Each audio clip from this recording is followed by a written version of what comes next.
Hello, you wonderful people, and welcome to another episode of Crime Centric. This being a show where I talk about crime dramas that I watch. For today's episode, I'm going to talk about the latest episode of The Sinner. So, quite a few things for us to kind of run through about this episode. First of all, there's a sad situation around, Julian's situation, where the fact is that he's now being tried as an adult. It does seem like it's a combination of mainly what he did, I guess, is that, but at the same time, does seem like it is also kind of motivated, because it just seemed like it came out of nowhere, because it's not like, oh, Harry or Heather talked about what they experienced at Mosswood and just anything, because they don't want to kind of go jumping, because if they say what they saw, like, it's just going to confirm what they're like, oh, these people are guilty, he's guilty, like, for a lot of people this is like an open and shut case, and so that no one would want to look any further. So Harry wants to keep quiet till they can look further, but they never said anything, so it looks like it was just the prosecutor's decision on his own to kind of go for this like situation. So it's like, I guess it's him trying to make a point, because everyone around town is whispering like, oh my god, it was the kid from Mosswood. Once again, like, this town, Keller has a big problem with Mosswood, with just the way they act and kind of being like cultish and stuff like that. So it seems like that might be a big motivation for going forward with that. But then again, maybe it is simply the crime. I feel like it's not. It's more so probably the Mosswood thing, but we'll see. Like I said, you already see the prejudice that's kind of placed upon the whole situation. But it's kind of interesting because Harry actually talks to Julian, and I thought that was kind of a fascinating thing, because Vera has her, reluctance when it comes to Harry, because to her it's like, oh, Harry's just another outsider who's just trying to get my son arrested. That's all she can see him as. Because even when she asked Julian, it's like, oh, what did Harry talk to you about? And he was like, nothing. It's like, no, like, he told you what was going to happen. He's like, where you going was kind of like, it's like, he's getting put up in juvie, but the fact of the matter is things are going to be tough. But even gives him his phone number so that he can call, which is interesting because of, like I said, the fact is that Julian lied about it to his mom kind of speaks volumes, because I think there is some part of him that does kind of trust Harry, just because, she even talks to him about it, because it's like, oh, you told him about your nightmare, and he kind of used that to kind of get his way. But it's like, I think the fact is it speaks volumes that he opened up. I think for him, it means that, he kind of trusts Harry, even though he was kind of like, oh, the whole outsider thing. I guess because Harry opened up to him, he felt like doing the same in turn, so it's got interesting, because his mom, because obviously he's basically essentially a psyche valve, and his mom's telling him to lie about things like the whole, oh, Adam and Bess situation, say that you were scared, you didn't know what was going on. The fact of the matter is, and if they bring up Mosswood, don't say anything, because like, they don't understand us. If you talk about that, what we do, they'll just think we're weird, and won't look past it. Once again, show's already kind of shown that, like, oh, there is that bias towards him, like I was saying earlier, so you can't falter. She even talks about that with Harry, because Harry's like, why didn't you contact the police? Because you knew that when Adam and Bess were taking him, that wasn't just some trip. You had a feeling that was them disappearing with your son, yet you didn't contact the police. But for her, it's like, we have our own resources. You even see it because the guy she's getting to represent them, Benji, is one of the members of Mosswood. It's like, I guess it's one of those situations of once you come there, you kind of leave behind who you are unless certain situations call for it, because she's like, oh, I need the old Benji back. So it's like, I guess, he kind of left his lawyer days behind, but now, because obviously we know a lot of people there have their own past. There's that one particular guy from last episode, that whole situation. So it's just kind of interesting to me what that really ends up being.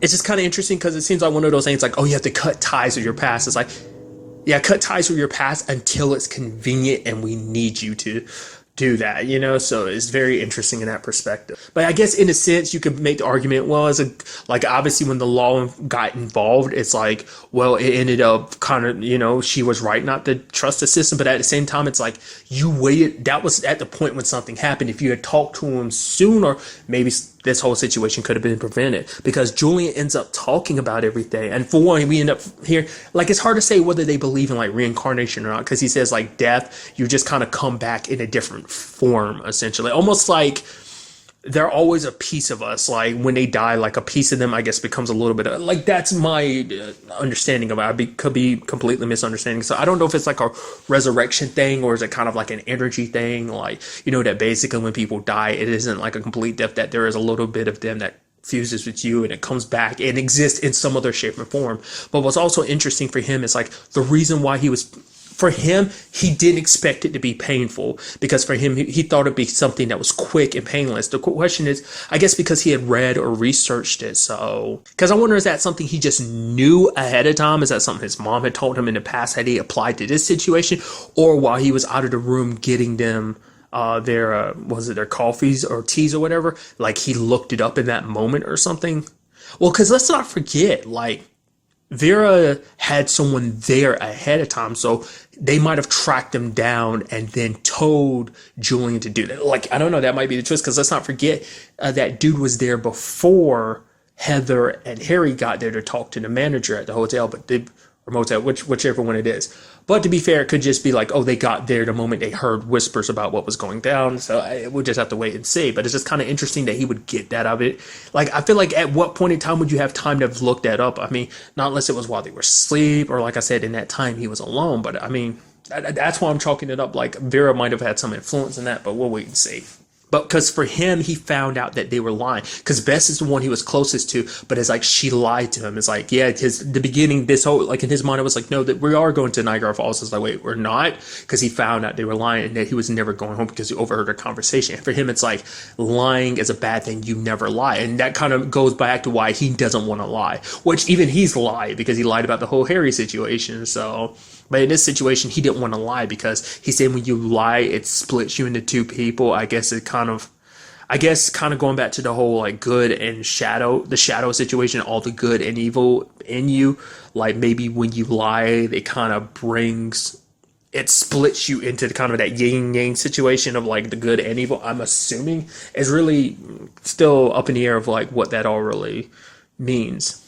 Well, it's also interesting, too, is Vera obviously had her reservations, like I said, about Harry, but she actually talked to him because she was like, it's kind of interesting because, like most people, she looked into the Cora situation, which she's like, I wish people would stop making a big deal out of this. She's like, you literally went above and beyond. It was like, I could tell she had a story. There was more to her story. And he kind of feels the same thing with Julian, because when Heather brought it up like earlier, he was like, no, like a kid doing what he did doesn't just come out of nowhere. There's not just it's like, oh, as simple as done. It's like, no, there had to be other forces at play. Like there had to be other people at fault in this situation to lead him to do that. Because, you know, Harry's always looking for the truth, the why, trying to understand. Whereas everyone else kind of has their like, oh, it's all said and done. We have it figured out. But it's like, we only have a portion of the story. We got to figure out why this all unfolded, why it happened like this. So it's kind of interesting, too, because obviously we tackle a little bit of Harry's life, because obviously he's hanging with Heather's dad, who brought up some interesting things. So he's like, yeah, he can definitely tell that being back isn't very comfortable for Harry.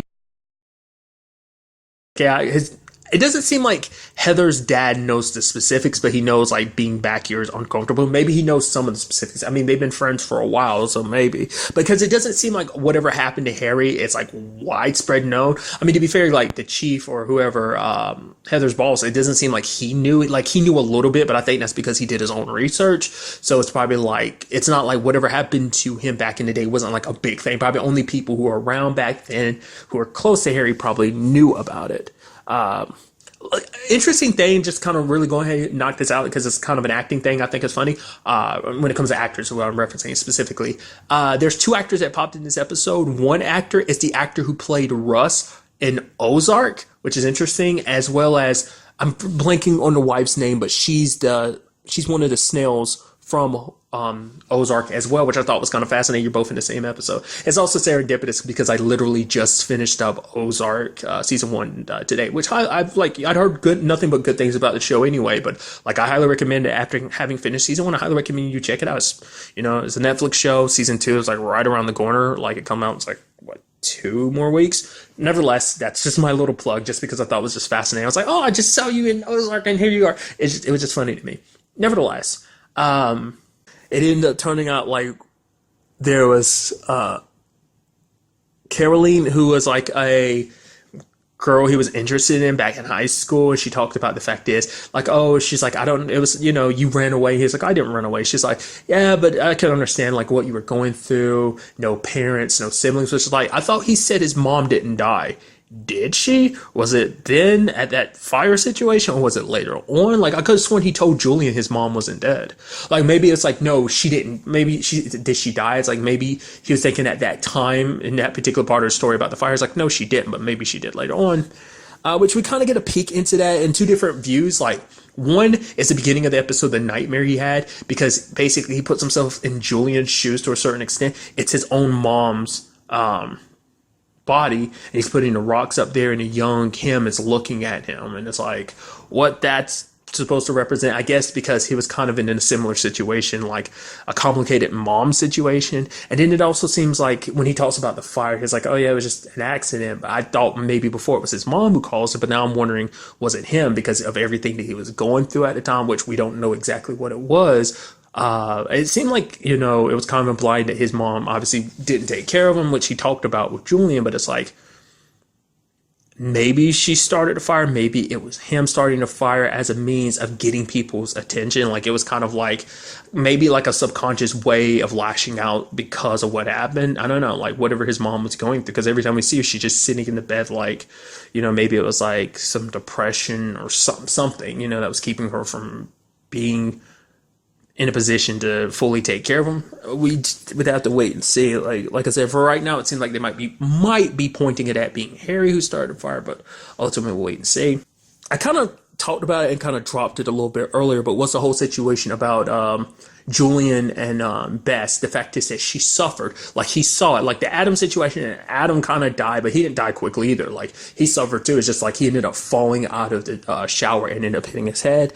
But Bess, she came towards him. Like, he probably thought it'd be like a quick and just painless, but it's like she was coming at him filled with like so much pain. So it's like, because in his mind, he probably thought, he was doing the right thing because, for one, they lied to him. And I guess it's like the lying is a big sin for them. And also the fact is they were trying to take him from his home and everything. So it's like I said, it's hard to say what's going on with that whole thing, But another part of this episode dealt with Heather.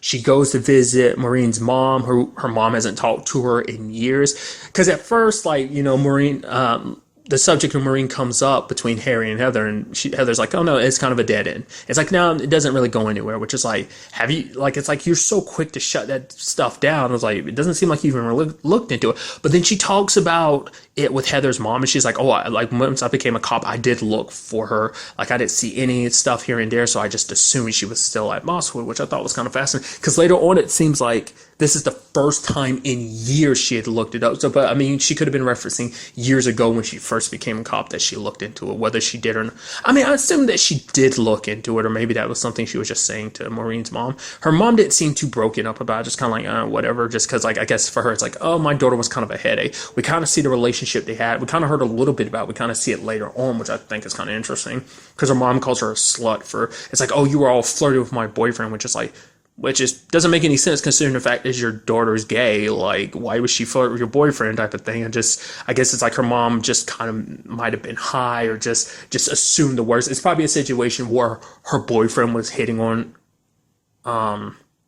her, and then she just assumed and took it the way she wanted. It's like, oh, there's no way he'd hit on you. It had to be you tempting him, you slut, you harlot type of thing. That's kind of how I'm chalking it up. It's also interesting, too, because, I'm sure this is around the time before she came out to her dad, because when Maureen was in her bed and they were kind of joking, she was kind of like, oh, look at your dad. He was so weirded out by the fact I was in the bed with you. And she's kind of like, come on. Because she was a little upset that Maureen was kind of joking about it, because I guess, like I said, at the time, she was probably, It does make you wonder what made her ultimately decide to come out then, if, I'm just curious. Like, it's just because, like, even at that point, it seemed like she was uncomfortable about the subject. Like, she knew, like, I guess it's a situation of, like, if anything's going to happen, like, she'd rather it be, like, on her terms, or maybe she felt like her dad wouldn't love her type thing. I don't know. I mean, to be fair, we don't know. Like, her dad says, like, oh, yeah, she came out to me, I love her and everything. But, I mean, who's to say it wasn't a little complicated? I mean, we got, like, a little snippet of her life, so there could be more to the story in that regard. So, but Maureen liked it at Mosswood. She talked about her situation. She even talked about Heather's, like her mom's cancer situation, and her dad, her mom dying, and her dad not handling it the way he should. The fact of the matter is, Heather kind of does the same thing of, like, Heather doesn't open up. It's like, oh, we should go back and stuff like that, which is a very interesting thing. I think maybe that's going to be something we see with Heather too, because because at no point in time did she mention to Harry, because Harry's kind of like, oh, sounds like she's more than a friend. At no point did she go, oh, yeah, just kept referring to her, a classmate, a friend. Like, I mean, her dad probably had some idea, but even the fact is that he referred to her as a classmate kind of makes it go, maybe he was ignorant to it back then or something. But the fact is that even, Heather kept being like, oh, she's my friend. It's like, why are you so being bashful about admitting that there was something more? Maybe she feels like it's a conflict of interest because it's kind of like it deals with the case. And maybe she feels like, I don't know. I mean, I think maybe on some level she's trying to make up for all those years because she feels like she probably abandoned Maureen when she needed her most. It's like, this is someone I cared about and I wasn't there for them. And now something terrible might have happened to her. So I think that's why she's diving a lot deeper into this whole thing.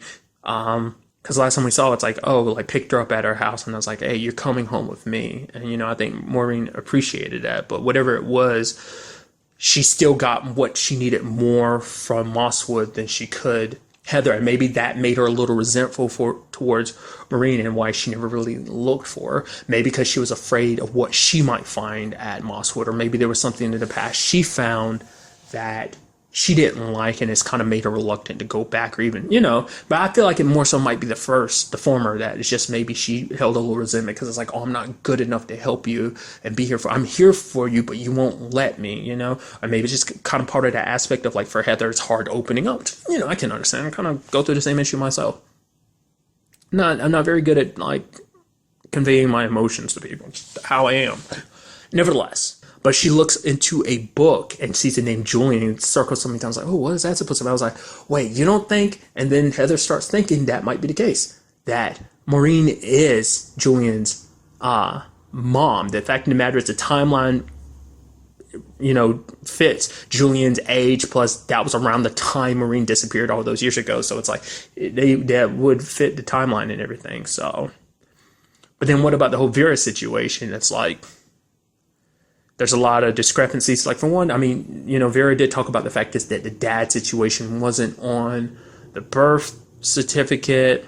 They go to the Dr. Poole, start asking him questions, and then Harry starts pressing him. He's like, the fact that, especially when the picture of Maureen kind of pops up, you can see him kind of hesitate a little bit. He's like, I don't know. There's so many people there. It could have been, But he also admits he never saw Vera give birth, which I think he kind of slipped up. He's like, no, why are you asking? And then Harry's like, have you treated other people there before? Because he wanted to see whether or not Dr. Poole was kind of a regular at Mosswood or not. It turns out later on, because they find the rock statue, that he apparently was, because he was kind of a believer in whatever it is that their whole situation is. Once again, we still don't know what their belief is, what their work is, like what that's all about.